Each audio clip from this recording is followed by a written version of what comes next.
த Lord. இன்றைய தியான பகுதிக்காக எடுத்துக்கொள்ளப்பட்ட வேத பகுதி எபேசியர் 2ஆம் அதிகாரம் 8ஆம் வசனம். கிருபையினாலே விசுவாசத்தை கொண்டு ரட்சிக்கப்பட்டீர்கள், இது உங்களால் உண்டானதல்ல, இது தேவனுடைய ஈவு. நாம் எல்லாருமே கிருபையினால விசுவாசத்தை கொண்டு ரட்சிக்கப்பட்டோம் அப்படின்னு வேதம் சொல்லுகிறது. இதுல 3 காரியங்கள் இருக்கு. முதலாவதாக கிருபை, இரண்டாவதாக விசுவாசம், மூன்றாவதாக ரட்சிப்பு. முதலாவது கிருபை அப்படின்னா என்னன்னு நம்ம பார்ப்போம். தகுதியற்றவர்கள் மீது தேவன் காட்டும் தயவு இல்லைன்னா கருணையை தான் நம்ம கிருபைன்னு சொல்லுவோம்.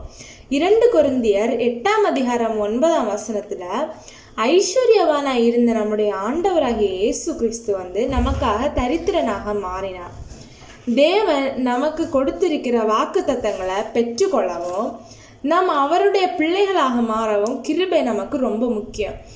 தேவனுடைய கிருபை இன்று நம்மிடத்தில் இல்லைன்னா நாம் வாழ்ந்து கொண்டிருக்கிற இந்த பொல்லாத உலகத்துல நம்ம ஜீவனோட இருப்பது அப்படிங்கிறது இயலாத காரியம்.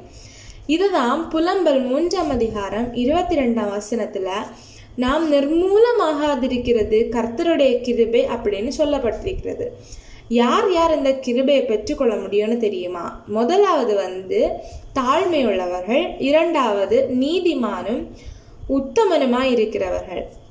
தாழ்மை உள்ளவர்கள், யாக்கோபு 4ஆம் அதிகாரம் 6ஆம் வசனத்துல தேவன் பெருமை உள்ளவர்களுக்கு எதிர்த்து நிற்கிறார், தாழ்மை உள்ளவர்களுக்கும் கிருபை அளிக்கிறார் என்று பார்க்கிறோம். அதுக்கப்புறமா நீதிமானும் உத்தமனுமாய் இருக்கிறவர்கள். ஆதியாகமம் 6ஆம் அதிகாரம் 8-9 வசனத்துல நோவாவுக்கோ கர்த்தருடைய கண்களில் கிருபை கிடைத்தது.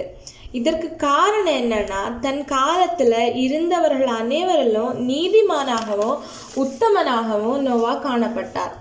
இரண்டாவது விசுவாசம். எபிரேயர் 11ஆம் அதிகாரம் 1ஆம் வசனத்துல விசுவாசம் என்பது நம்பப்படுகிறவைகளின் உறுதியும் காணப்படாதவைகளின் நிச்சயமா இருக்கிறது.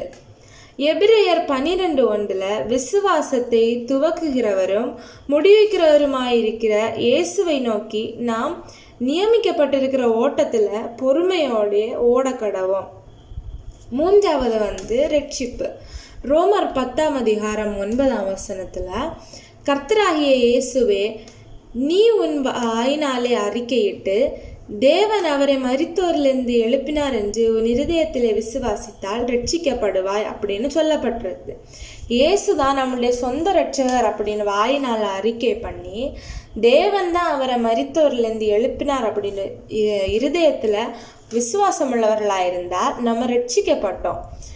ஓகே ஃப்ரெண்ட்ஸ், இன்னைக்கு நம்ம கிருபை, விசுவாசம், ரட்சிப்பு பற்றி பார்த்தோம். ஆனாலும் இவைகளை நம்மளுடைய சுய சக்தியினால பெற்றுக்கொள்ள முடியாது. இது தேவன் தந்த ஈவு. அதனை தேவன் அவருடைய ஒரே பேரான குமாரனாகிய இயேசுவை நமக்கு சொந்த இரட்சகராக தந்து நாம் ஒவ்வொருவரையும் அவருடைய பிள்ளையாக மாற்றியிருக்கிறார். நாம் தேவன் தந்த ஈவுக்காக நாம் அனைவரும் ஜெபிக்க வேண்டும். ஆமேன்.